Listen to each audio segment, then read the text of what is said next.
አባ አንተን ትንሽ ጆሮዬ አልሰማረኝና ልካከም ነበር የመጣሁት። እሺ በቃ ካርድ አውጣላለሁ። እሱን ትመረመራለህ። ስንት ነው? 3000 ብር ብቻ። ካርዱ ሰማሁ። አሁን ሰምቻለሁ። አሁን ሰማሁ። ሰላም አለይኩም ወራህመቱላሂ ወበረካቱ። ውድ ቤተሰቦቼ ሰላም ብያለሁ። በያላችሁበት ሰላማችሁ በዘዘት ተረፍረፍ ይበልልኝ። ይሄንን ቪዲዮ ከወደዳችሁ ላይክ፣ ሼር፣ ሰብስክራይብ እያደረጋችሁ ቤተሰቡ ነው። መግቢያው ትስቁበታላችሁ፣ ትምህርት ትወስዱበታላችሁ ብዬ ተስፋ አደርጋለሁ ማለት ነው። ሲቀጥል ደግሞ ሩታዬ በሌሊት መልእክት አስተላልፋለች ማለት ነው። የገባችሁ ሰዎች በደንብ አድርጋችሁ ይገባችኋል። ያልገባችሁ ሰዎች ማለት ምንም ማድረግ አይቻልም ማለት ነው። በነገራችን ላይ ማለት ነው እኔ መግቢያ ላይ በጣም ትምህርት ወስጄበታለሁ፣ እንዳዝናናኝም እንዳሳቀኝም ማለት ነው። ምን አለ መሰላችሁ አብርሽ አሁን በጣም አልገባውም፣ ሊገባውም አልቻለም ማለት ነው። ለምሳሌ ሰውየው ማለት አሞት ነበር፣ ደክሞት ነበር። ነገር ግን ሊታከም መጣ ማለት ነው። ሊታከም ሲመጣ ያው ዋጋው ውድ ሲሆንበት አይ አሁን ተሽሎኛል፣ ሰምቼሃለሁ፣ ገብቶኛል ብሎ ነው የሄደው ማለት ነው። አብርሽ ግን በገንዘብ ነው በቃ በብር ነው የተጠመደው ሁሉ ነገሩ ማለት ነው እንጂ ለኋላ ህይወቱ፣ ለወደፊት ህይወቱ፣ ለቤተሰቡ፣ ለራሱ ክብር የሚጨነቅ ነገር የለም ማለት ነው። ይህንን ነገር ደግሞ ታውቃላችሁ፣ ገንዘብ ሁሌም አያኖርም። ምንም ቢሆን ገንዘብ እኔ ለሰው ልጅ አይጠቅመውም አይደለም፣ ይጠቅመዋል። ነገር ግን ክብርን አይሆንም ገንዘብ። የእናንተ ማንነትን አይገልጽም ገንዘብ ማለት ነው። እዚህ ጋር ሩታ የምትፈራ መስሎታል። ይሄንን አርጊ፣ ይሄንን ተውኝ፣ ይሄንን ስሪ ሲላት እሷ የምትፈራና ወይም ደግሞ የሰውን ስድብ የሚጎዳት ይመስለዋል። ነገር ግን ሰው እኮ አይጎዳችሁም። አብራት አቅፏት እያደረ አብረው እያደሩ አብረው ውለው እየዋሉ ለእሷ እንደዚህ አይነት ትወና የሚሰጣት ቢሆን እንደው የምናስበውና ማለት ነው። ማን ነው የሚጎዳው? አብርሽ ነው ወይስ እሷ ነው የምትጎዳው ማለት ነው? የሚጎዳው እሱ ነው ማለት ነው። እንደውም አብርሽና ሩታ ተጣልተዋል እንበል፣ ተለያይተዋል እንበል ማለት ነው። በዳዩ ማን ነው? ተበዳይስ ማን ነው? ዛሬ ግን ነገሩ ሁሉ አዙሮ ተጠምጥሞ ሩታ እንድትጠላና ሩታ ይቅርታ እንድትጠይቅ ተደረገ ማለት ነው። ማን ነው የበደለው? ሩታ ናት የበደለችው ወይስ አብርሽ ነው የበደለው ማለት ነው?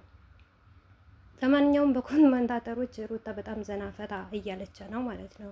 እጃችሁ እስከሚላድ ድረስ መኮመንት ትችላላችሁ፣ መጻፍ ትችላላችሁ። ይሄ የእናንተ መብት ነው፣ ማንም የሚከለከላችሁ የለም ማለት ነው። ግን የሰው ልጅ ሲባል ማነው ጥፋተኛ ማነው ትክክለኛ ብላችሁ ብታስቡ ለእኔ መልካም ይመስለኛል፣ እንደ ራሴ ማለት ነው። አብርሽም እኮ ሩታ ልትኖር ልትቀመጥ እኮ አልሰጣትም ነበረ። ገባችሁ? ቤት እየመጣ ልጄ ላይ ነው እያለ ቤት ውስጥ ለምን ሰው መጣ ለምን ገባ እያለ እየተከታተላት ነበር ማለት ነው። እሷ ስትተወው እሱ እየተከተላት ነበረ ማለት ነው።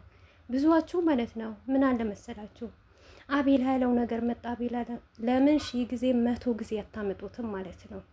ገባችሁ አይደል? ሩታ ናት፣ ማንም አይሰብራትም። ነገ ከነገ ወዳ ማለት ነው ሩታም እንዴት አርጋ እንደምትጫወትበት ለማየት ያብቃችሁ ማለት ነው። ነገም ደግሞ ተራውን ካለመናት ሩታን ታያላችሁ ማለት ነው። በድራማ መልክ ቢሆን በስራ መልክ ቢሆን ማለት ነው። ገባችሁ አይደል? ሩታ ደግሞ የምትሄድበት መንገድ ትክክለኛ ነው። አሁን ደግሞ የምትቀጥልበት ከሆነ ሀሳቧን ማትቀይር ከሆነ እቺ ልጅ ማለት ነው መጨረሻዋን እዩት ማለት ነው። ሩታ ውስጥ በቀልድ በስራ በድራማ በተለያዩ ነገሮች ማለት ነው ሩታ ልቧ ተሰብረዋል። ሴት ልጅ የማይችለው ሸክም ተሸክማ ነው ቁጭ የምትለው ማለት ነው። በዚሁ አጋጣሚ ማለት ነው ሩታ ማመንም የለብህም አብርሽ ማለት ነው። ምክንያቱም ጀግና ነብር ስለሆነች ነገ የነገ ቀን አውርድታ ትፈጠፍጥሃለች ማለት ነው። ወንድ ልጅ ማለት እንደዚህ አይደለም። ሴት ልጅ የምትጫወትበት ልብ ያለው ሴት ልጅ እንደፈለገች የምታረገው ያለው ልብ ወንድ መስሎ አይታየኝም ለእኔ ማለት ነው። ምክንያቱም አብርሽ አብዛኛው ጊዜ ማለት ነው ቦዲንስና በሴት በሰው ነው የሚንቀሳቀሰው ማለት ነው። ሲፈልጋት ና ስትለው ይመጣል፣ ሲሄድ ይሄዳል። ኦዲንስ ደግሞ እዚህ ጋር ስለ ሩታ የተለያየ ነገሮች ካወራ ልክ ሴት ይመስል ማለት ነው ከታች ዩቱብ ላይቭ ላይ የሚቀመጡት ቲክቶክ ላይቭ ላይ የሚቀመጡት ሰዎች አዳምጦ ነው አይዲያ አድርጎ የሚመጣው ማለት ነው። አያችኋ? አንድ ወንድ ልጅ እንኳን ትዳሩን ቢፈልግ ቤቱን ቢፈልግ ልጁን ቢፈልግ በዚህን ያክል ርቀት አይሄድም ማለት ነው። እና ምን ልበላችሁ መሰለ ሩታና አብርሽ በጣም ይለያያሉ። በጣም ሩታዬ ግን ለአብርሽ ስትል ከፍ ዝቅ እያለች ትኖራለች። እሱ ግን እሷን ከፍ ዝቅ እያለ መኖር ይፈልጋል ማለት ነው። ይህንን ነገር ሰልችቷት ይሆናል። ለመጨረሻ ጊዜ መልስ ልትሰጠው ይሆናል።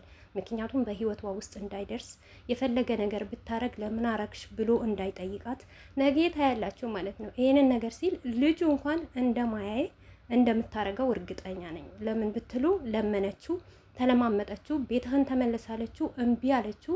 ከአሁን ወዲህ ሩታ የፈለገ ነገር ብታረግ፣ ከወንድ ብትሄድ፣ ለብቻዋ ብትሄድ፣ ቤቷ ውስጥ ገብታ የተለያዩ ነገር ብታረግ፣ አብርሽ መጥቶ አፉ ቢከፍት የምትሰጠውና የምታወርደው ውርደት እኔ እመኑኝ ማለት ነው። ለዚህም ነገር ነው ሩታ በዚህ መንገድ የምትሄደው ማለት ነው። ምክንያቱም ልታርፍና ቁጭ ልትል አልሰጣትም ማለት ነው። ዳኒ ሲመጣ ለምን ቤት መጣ፣ የከሌ ሲመጣ ለምን ቤት መጣ፣ የኖርኩበት ነው፣ የተቀመጥኩበት ነው፣ ላይቭ ያሳለፍኩበት ነው እያለ ነው። ነገር ግን አንዳንዴ የእውነት ሴቶቹ ናችሁ፣ በተለይ ደግሞ ወላሂ የምትሉ ሰዎች አላህን ፍሩ። ምን ሆናችሁ ነው? ማርያምን ወላሂ የምትሉ ሰዎች ጤነኛ አይደላችሁም። እናንተ የምታውቁት ነገር የለም። ምንም አይነት በመጣላችሁ ቪዲዮ ኦኬ ኮሜንት መስጠት ትችላላችሁ። ግን ወላሂ እንደዚህ ባለገች እኮ ማን ነው የባለገው? ማን ነው በመጀመሪያ ደረጃ ይሄንን ስራ ሊሰራ የተፈለገው? እንዴ እናንተ እኮ በጣም ከቤተሰብ የበለጠ አለቃ ነኝ እኮ አላችሁ።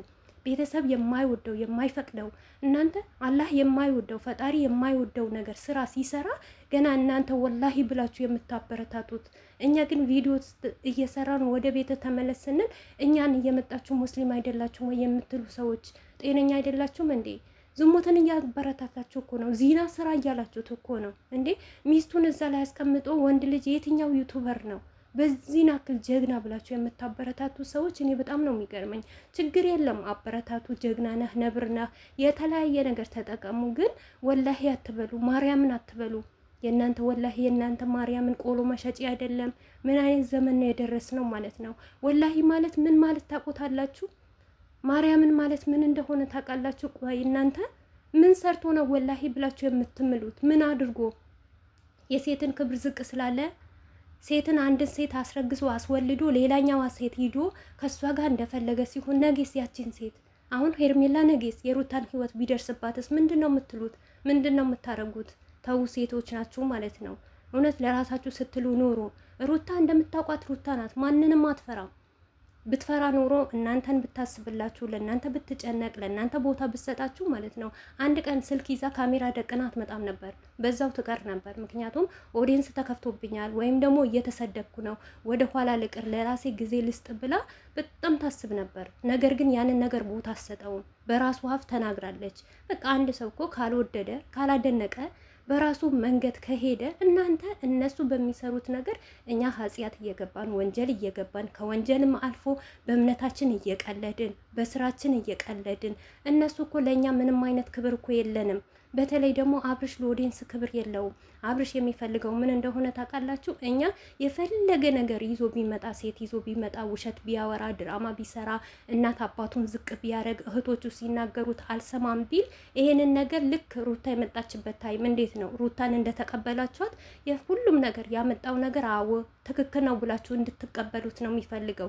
ያንን ነገር ደግሞ አዎ ትክክል ነው ቤተሰብ ዝቅ ሲያደርግ የተለያየ ሰዎች ሲናገሩ ዝቅ እያደረገ እየመጣ እቀበላለሁ ካላችሁ በራሳችሁ መንገድ መቀበል ትችላላችሁ። ነገር ግን ወላሂ እያላችሁ የምትሉ ሰዎች ጤነኛ አይደላችሁም። ሩታ በደንብ አድርጋችሁ ታቋታላችሁ፣ የምታቋት ማለት ነው። የማታቋት ግን አትወቋት ማለት ነው። ልታቋትም አልፈልግም እኔ ማለት ነው በበኩሌ።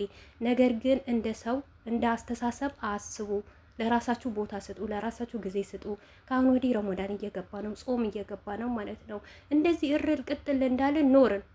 ምክንያቱም ለራሳቸው አብርሽና ሩታ ስለምንወዳቸው ስለምናከብራቸው፣ አብርሽ በተለይ ብዙ ነገር አሳልፈናል ብለን እያንዳንዳችን ብዙ ታግለናል። አብርሽን ከፍ ዝቅ አድርገን ሰድበናል። ነገር ግን ሊገባውና ትዳሩ ሊመራ አልቻለም። አሁንም ደግሞ በራሷ መንገድ ትሂድ። ከተመቻችሁ ተመቻችሁ፣ ካልተመቻችሁ ያልተለያየ ቃላት። እኔ ከሁሉም ነገር